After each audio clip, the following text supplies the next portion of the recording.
Coming up this week on the OK Bloomer podcast. Driving, and we learned that she draws children's books, and Tony goes, I would love to see some of your stuff. And I was like, dude, her shoe is on the fucking wall. I don't know how much more you can see. yeah, fair I point. think you saw plenty, bro. Don't know about the future. Don't. They don't care about the future, cause they live it in the past. Sal and Curtis are taking all 5 seasons of Blossom to task. You'll laugh, you'll cry, you'll be weak in the knees.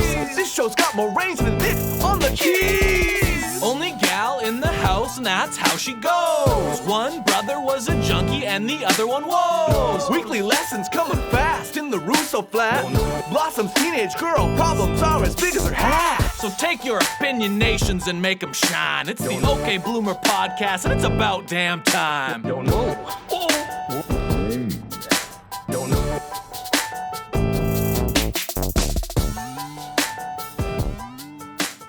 We're rolling. All right. Rolling like a rolling rock. We're rolling like a rolling rock. You see, that's how my intro should be. I think I've done that before, but the OK Bloomer podcast, as Phenom says, just keeps on rolling like a stolen rolling rock cup. Curtis Anderson, Sal Accardo, episode. Tell the story again, Curtis. 80, Tell the story again. Episode 80 of the OK Bloomer podcast. We stole cups. Here we are. Cheers. Please don't tell the story again. Cheers. Cheers, fellas. There's no more to that. We stole cups from the bar one night on Sal's going away party because we like rolling rock. It's true. It's true. With the waitress's blessing. And Yes. we said one day you will turn on your YouTubes and you will see those glasses as part of the greatest award-winning podcast ever. And she was like, it's 2004. What's YouTube? The Amy Poehler approved podcast.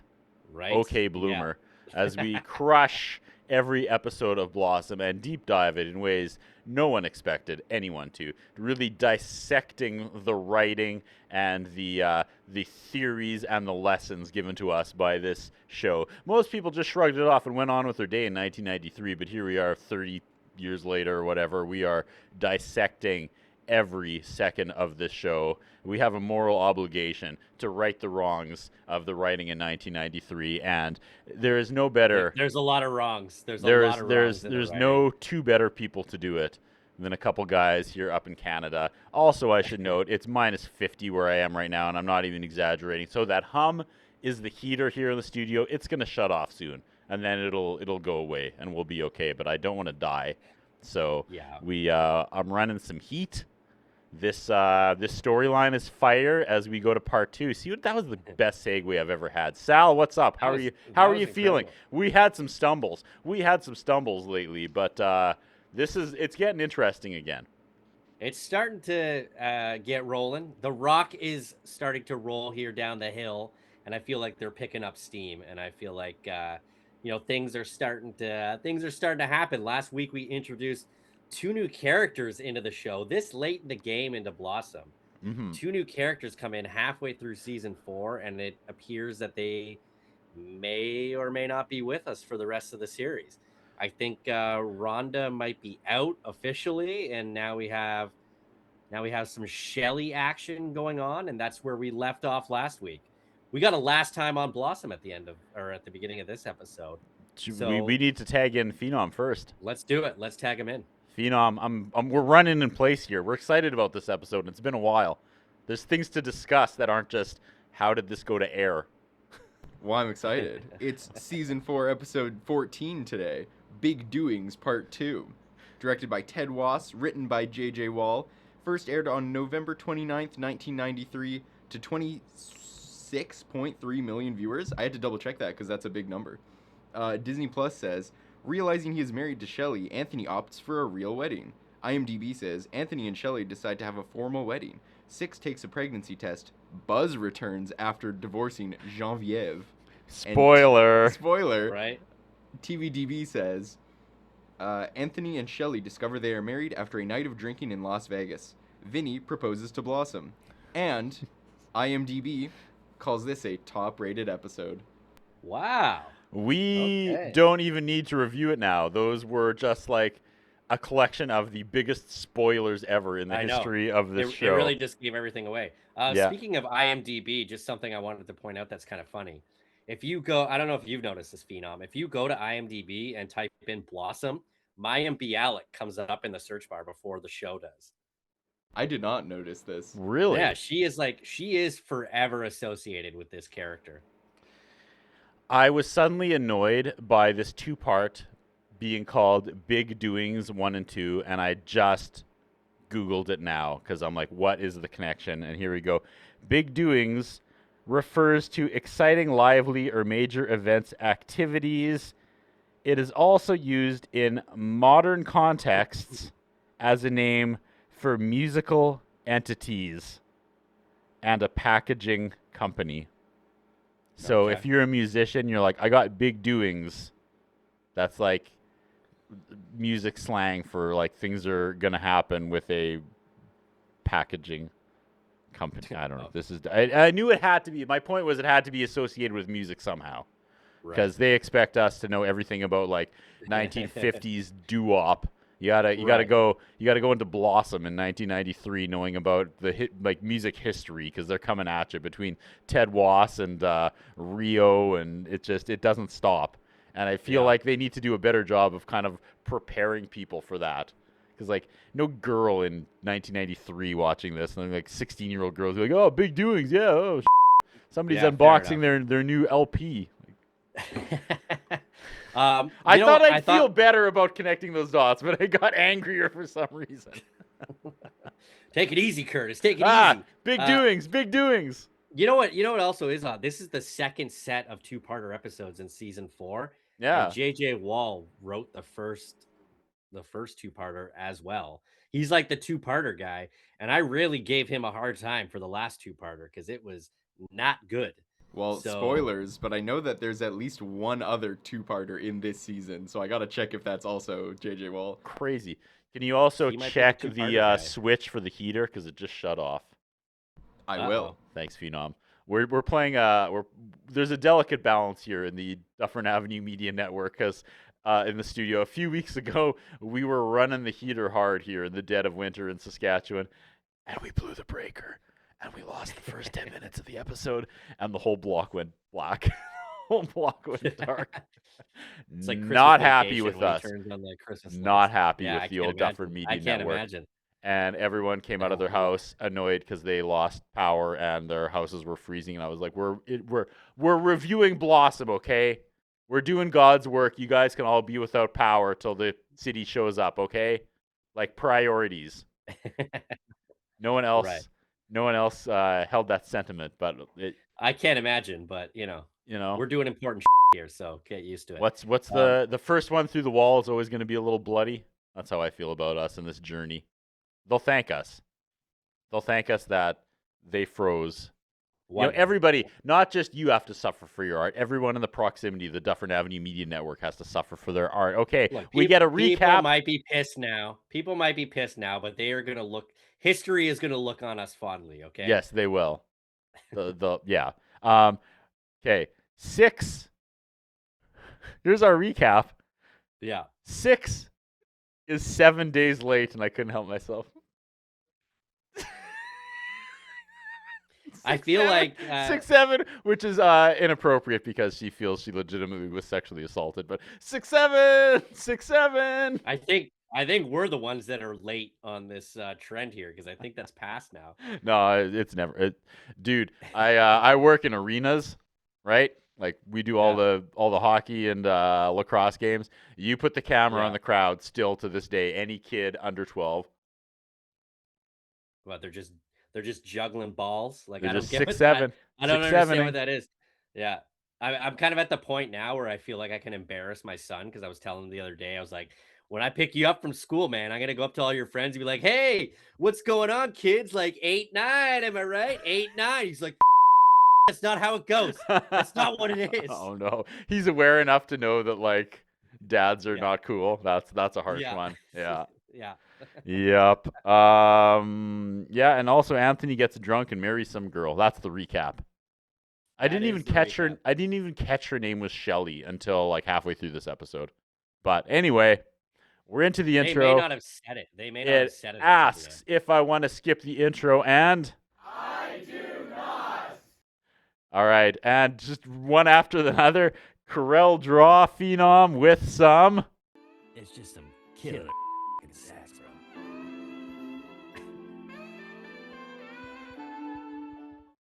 Corel Draw.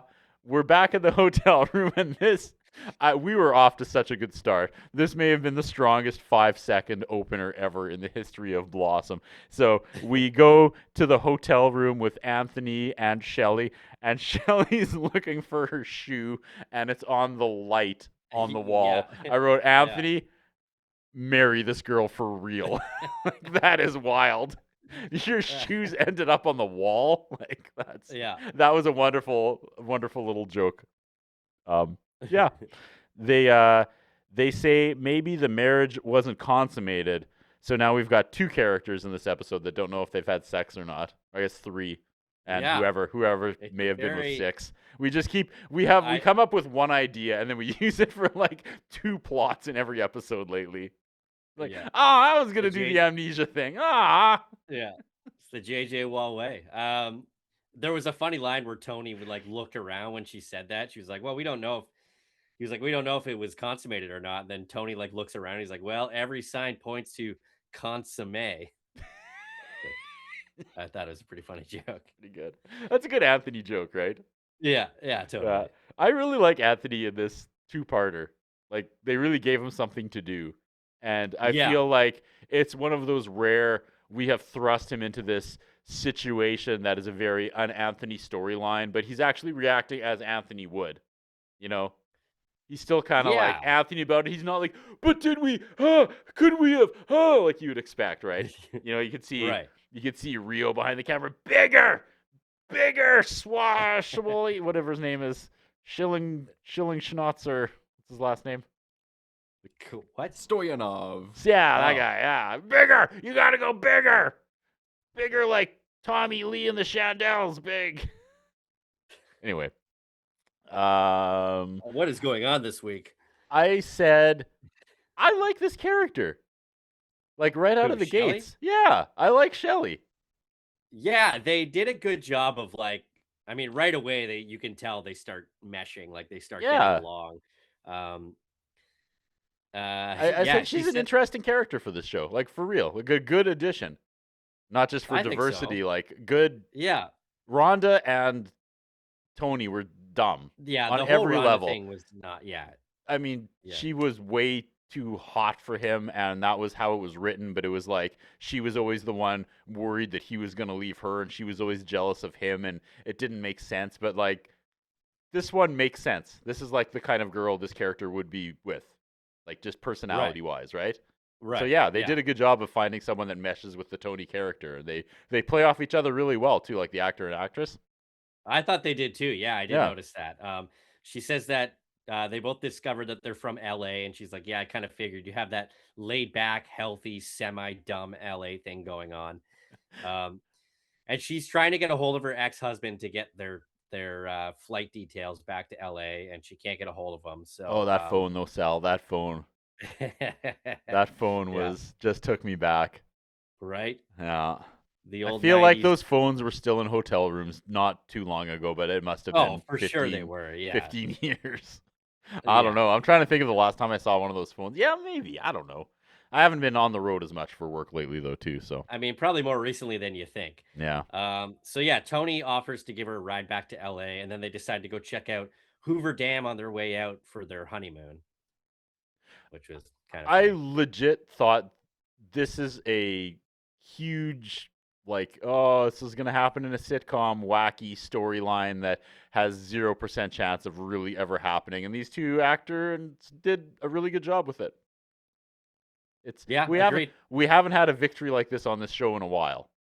Like It's been a while. It's been, maybe that's why it's standing out so much. Yeah. Because the last time I felt kind of this way was when Joey was reacting all coldly to his mom in Paris. I'm like, we're not just going through the motions here. Like we're doing some acting. I guess him crying too in the 2004 episode where he lost we couldn't play that was pretty baseball well done anymore. as well. Yeah. So there's still But I'm still kind of glimpses glad. of hope. I'm kind of glad that they're giving like, yeah, I'm kind of glad that they're giving like D plot Anthony a major story here to Yeah. kind of go through. We go to the Russo house, and Nick is giving Joey his credit card, and oh my God, Joey has a yellow plaid tied around his waist. And I will own a yellow plaid by the end of this weekend. I am going to go online and find one. That is the I don't know if I've ever seen yellow plaid before. And we've talked about other colors of plaid on this show, but the yellow plaid, damn, that is sweet. That is some Killer Bees stuff right there. I want that. I will. Yeah, the yellow and black. Hopefully by next week I'll show up wearing yellow plaid. We'll see. Please. I'm gonna try. I'm gonna try. Okay. Yeah, that's amazing. All right. And I swear to God, I don't have a yellow plaid. I'm not setting this joke up. Like there's a 50% chance I won't be wearing yellow plaid next week.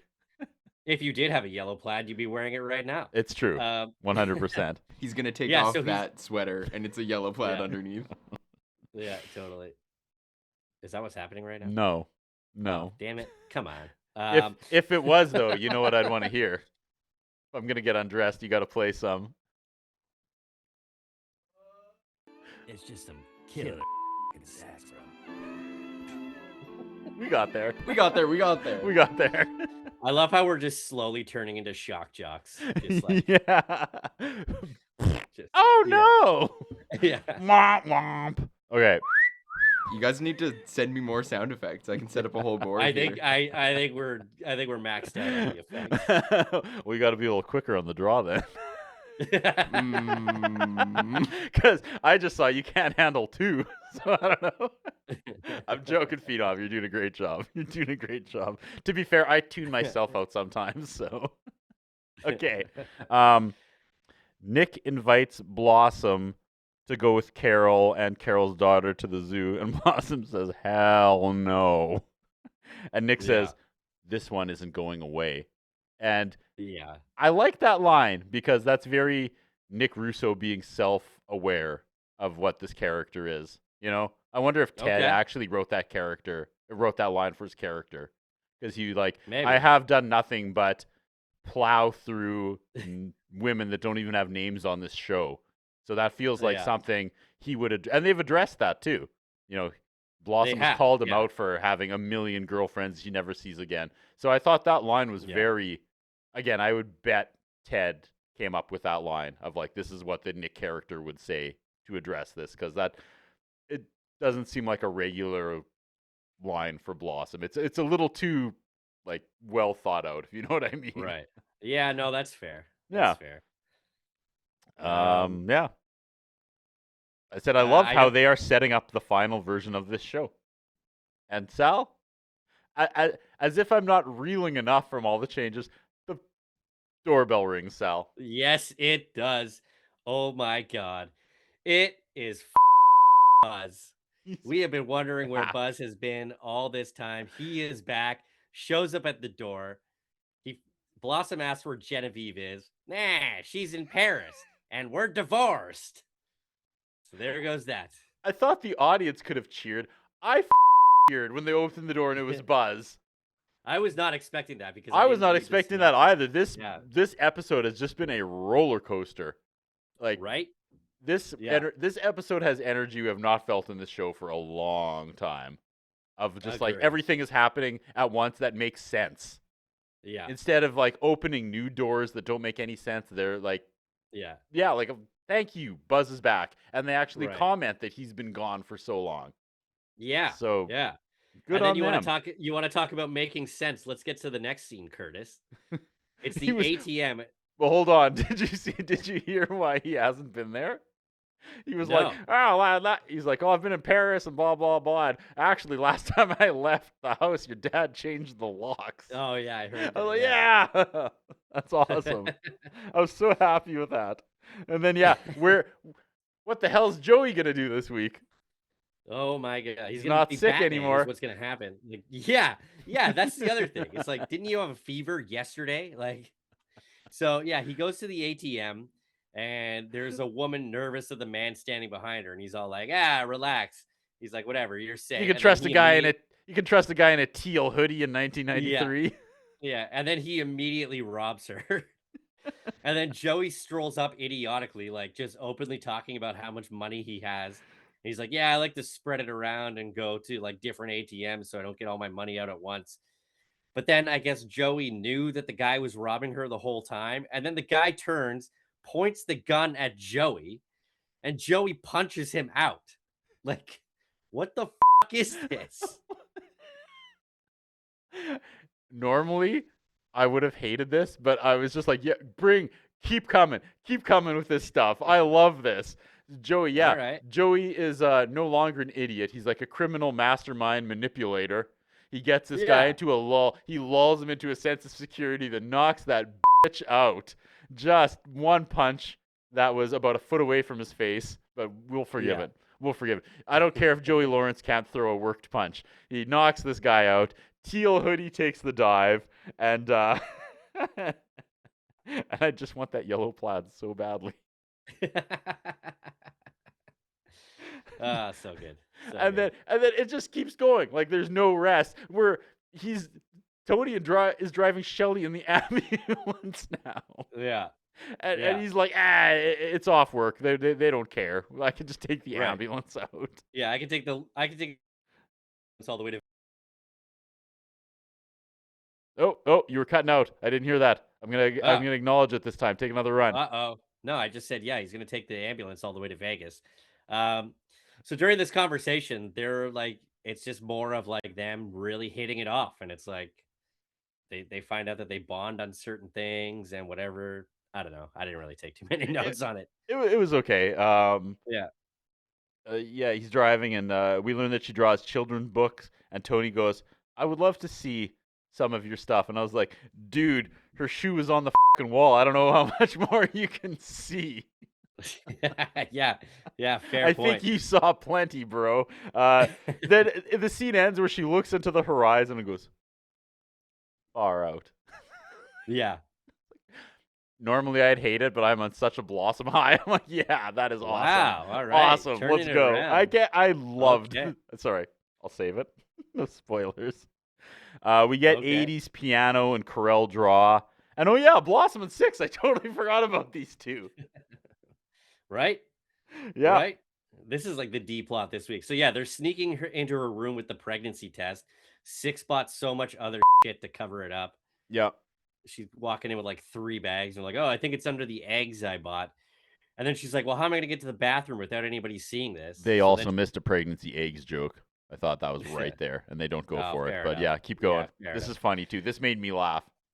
Yeah, she like lifts up Six's giant blossom hat, puts the pregnancy test underneath, and then like is like, there you go. Nobody's going to see that. The only thing funny is if she put the whole fucking box under that hat. Yeah. And the eggs. Yeah. Right? But we're making fun of the hats now. Like I know. I love every second of this episode.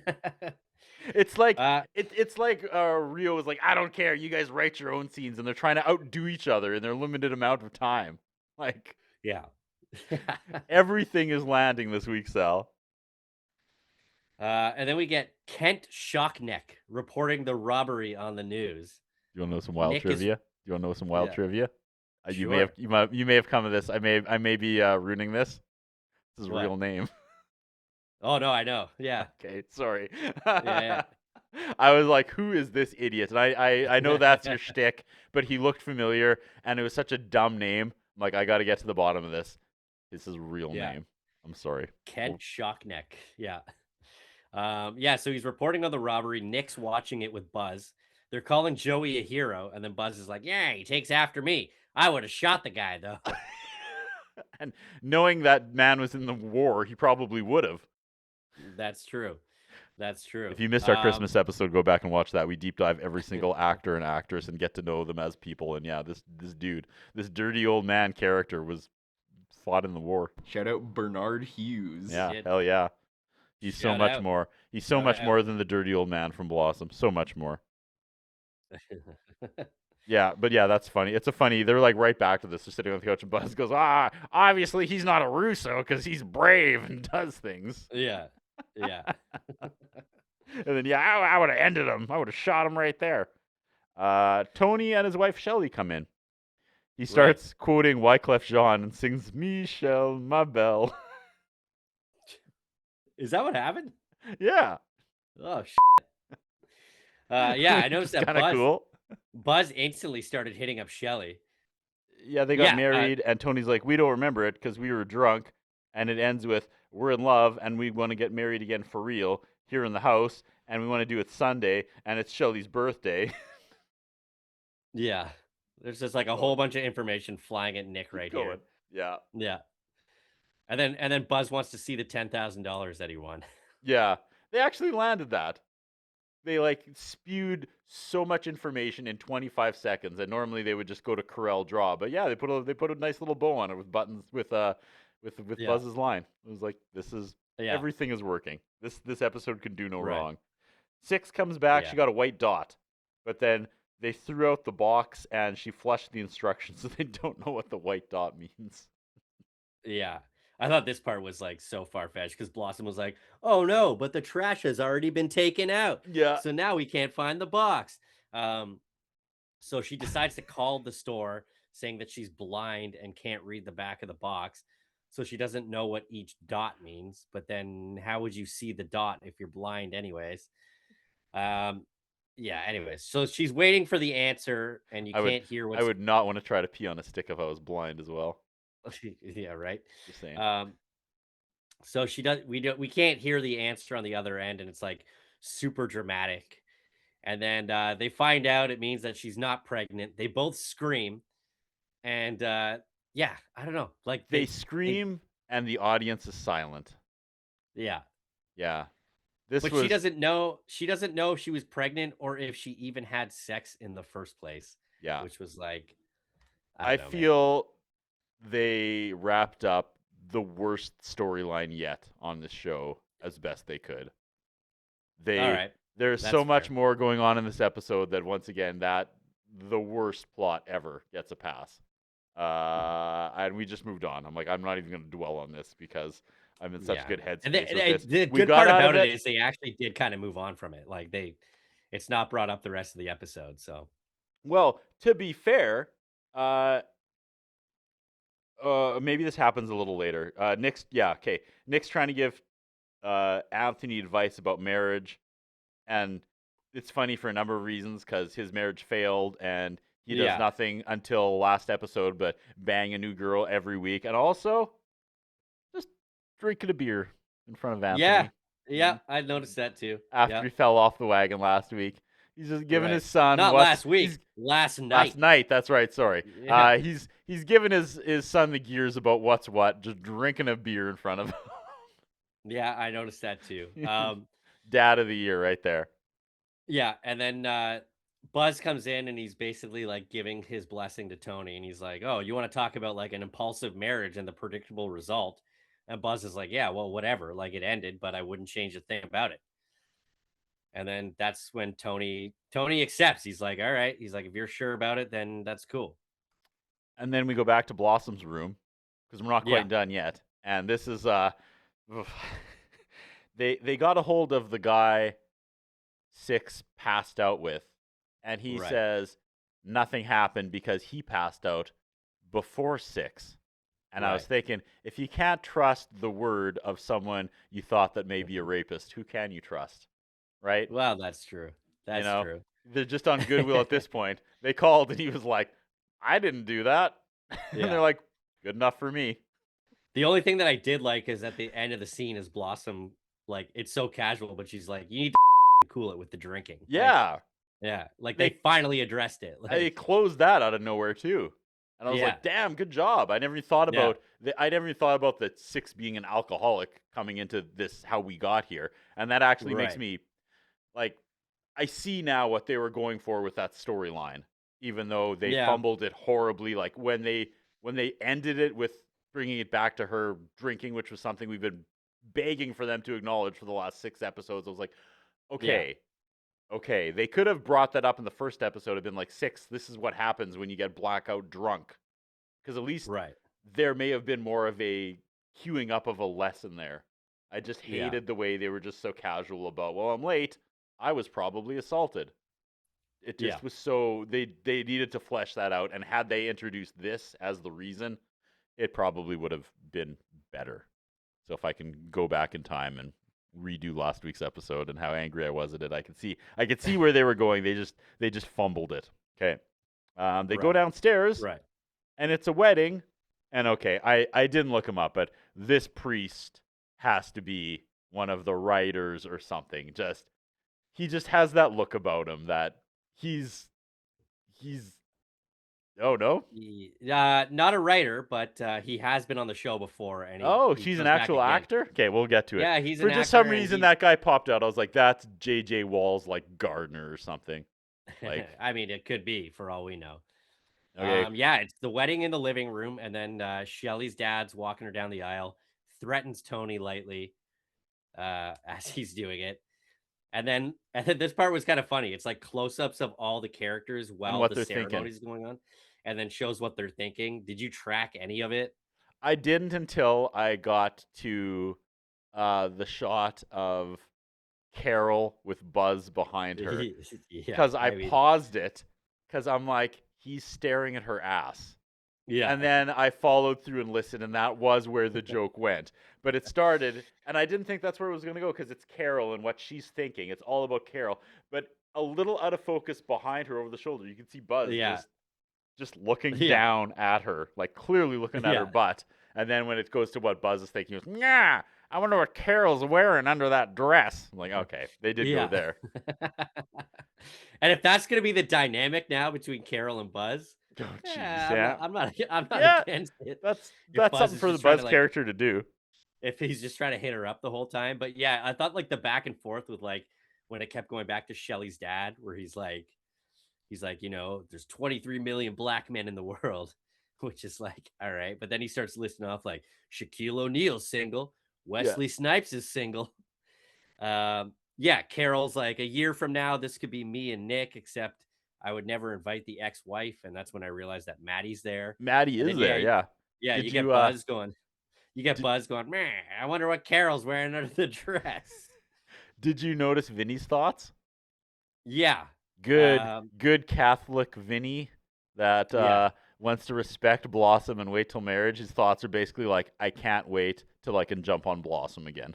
Yeah, he was Basically like, his he was like, thoughts. oh, this wedding should wrap up by 3, and then we can fool around for a little bit. Yeah, he's like, then we can make it here by 4 where we'll be alone and we can start fooling around at like 4:46. I'm like, Yeah. okay. So, And I then mean, Nick, thumbs down to that continuity, but whatever. right. Nick's giant ass mullet here in this suit is so ridiculous. Yeah, then Maddie's taking digs at Carol in her mind. And yeah, it's the wedding. They I get married. thought Rhonda Joe was going to walk in. I thought this was the only thing we needed, and she didn't. But That's a good point. I never instead, thought we about get that. Nick It is going to would've made play the sense. piano. I thought, careful, Yes. you know what it does to your woman. Don't do it. But then But it's funny because it was like Shelly's parents are like, what do you think he's going to play? He's like, well, it ain't going to be no Marvin Gaye. And then, of course, it's Marvin Gaye. Maddie goes and sings with Nick, which is weird. Yeah. Not really the place for this reunion, Yeah. but whatever. Yeah, ain't no mountain high enough. And was that like their first dance? And I don't know why. I was like, I don't think I've seen it at a wedding, but I'm sure it's done all the time. But to have like a live singer play the first dance is kind of cool. Yeah. I'm sure that's very common. That's just something I don't think I've think ever it is, seen. But yeah. Yeah. Yeah. No, it was, well, I mean, especially because like both of their parents are Yeah. musicians, right? Yeah. it's I was like, that's yeah, a kinda really weird. fun little detail. Yeah. Yeah, I really Yeah. like that. I thought the way that they did the wedding scene was really good, where it was like they did the whole ceremony in the background of like everybody's thoughts. Yeah. And like, yeah, I don't know. It was just, it was well done. It was well done. oddly well done. Yeah. Yeah. And everyone And pairs then yeah, off when and everybody dances. when everybody starts dancing, Buzz goes right after Carol, and I was like, this is that dynamic that Yeah. is just funny to me for some reason. 'Cause And it's like his daughter's ex-husband's new probably wife eventually. Like, yeah, it's a good dynamic, I think. when they all pair up and start dancing, did you notice Joey and Six? No. Six kind of like looks like she's got like the body language of going to slow dance, and Joey immediately kind of like does the like spins her around, but then they end up tight anywhere. But he was like, I tried, you know. There was just That's this pretty felt good. like they had all. It felt like they wrote a script, and then Yeah. they had all the characters, all the actors and actresses in the same place because they needed them for this big scene. And they all kind of put up their hand and said, well, actually, I think my character would probably do things this way. And they were actually open to it. Because I don't know how else to explain suddenly the writing being just so A+ in a single episode. Right. Of like landing Yeah. every character, how they would act in these situations. And just, this one was a masterpiece. I'm not going to lie. This is one of the best episodes I've seen. And I know I'm jumping ahead and I'm sorry. I gotta save it. I gotta save it for the bit. But we go to Blossom and Vinny sitting on the hood of the car. And it looks like the exact same set where Joey and Six were stuck a couple episodes ago. And he gives Blossom what? This Sal? was kind of out of nowhere. Yeah. Sorry, what was that? Said I didn't he catch gives Blossom what? Gives her his grandmother's ring, and he proposes to Blossom, and he's like, we're not in a rush. They like agree that like they're not going to get married right away because they're still in high school. Well, I don't know. I just thought this was kind of weird and out of place, but he did talk about it in Paris. So he proposed to Blossom and she said yes, but I thought that was weird because a few episodes ago, they kind of hinted like maybe she's having doubts about this relationship now. So I thought she was going to say no, to be honest, but that's not what happened. And that's how we end the episode. Blossom and Vinny are engaged. To their credit, it was a perfect way to end the episode because it was like, what else can happen? And it just, it seemed like the wedding was going to be the end. And then they just brought out one more like surprise. So, yeah. All right, man. So, Phenom, what time is it? It's time for Whoa or No. Oh, big whoa. Absolutely. One of the biggest woes so far in the it's wild that we've had the worst episode and arguably the best episode within 2 episodes of each other. I wouldn't say part 1 was this strong, but part 2 was definitely. But maybe part 1 had to crawl so part 2 could walk. That's well put. Well put. I might agree with that. Yeah, it was great. It was a good episode. A lot happened. A lot is kind of changing now going forward, which is good. I feel like things were kind of getting stale and maybe they realized that as writers, like they need to throw a bunch of wrenches in the mix. Like Buzz is back. And they did it, and they did it successfully. If this is going to be how the show is, this is breathing so much new life into it. And I can see why maybe this was the moment they decided to try again and realized if the next 10 episodes go well, they can get another season out of these changes that happened in this episode. You might be right. Originally, my lesson started as the takeaways I felt the writers wanted, and I had some fun with that, and then it just turned into like my moral observations, and I had some fun with that, and I tried to bring it back to what the writers thought we should take away from these episodes. But today, my lesson, I want to actually go back to my like moral observations, and I want to give them credit for writing such a strong, positive African-American family in 1993. I don't know if it was just because like we've already done all the stereotypical tropes with all the other characters, but you think, okay, here's Anthony's African-American girlfriend. She's going to have, it's 1993. She's going to have all these issues, but she comes from this like completely healthy, happy 2-parent family, which I think was probably really rare for an African-American character in 1993 sitcom, It's just like, this is the... Yeah, you might be right. This is the, besides maybe completely Family Matters, healthy family in this show about this white family. Right. And I thought, props to that. You wouldn't think anything of it today. And yeah, sure, there's Family Matters and stuff, but just knowing what we know about how Blossom is written and how easily they will jump into stereotypes back in the 90s. Yeah. I thought that was such a victory for them to take these characters and be like, look how happy they are. Like, this is an actual healthy family we're bringing into the Russo craziness. And I thought that's good. I thought she is a great character, and I do enjoy it. Like we were very burnt out on Rhonda, and I think maybe the writers felt that way too. And it's just good to see, they're, as I said, like they're giving the show a new direction here, which might actually work. Hopefully, going to the end. So, And yes, I know, as you mentioned, there was obviously a lot of African American comedies and sitcoms at the time, but for this Right. like so painfully white show, yeah, to bring in African American family that are like, what's the matter with these white folks, was yeah, such an amazing breath of fresh Yeah. air that I was not expecting. You know, right. when you heard they were bringing in an African American character, of course you cringed, knowing Blossom and the writing and Rio. And, you know, you're yeah, like, I mean, you know, Yeah. you're thinking this is gonna have aged so poorly, but the exact Yeah, opposite happened. true. And kudos for that. Well put. Well Yeah. put. Let's not the pit this week.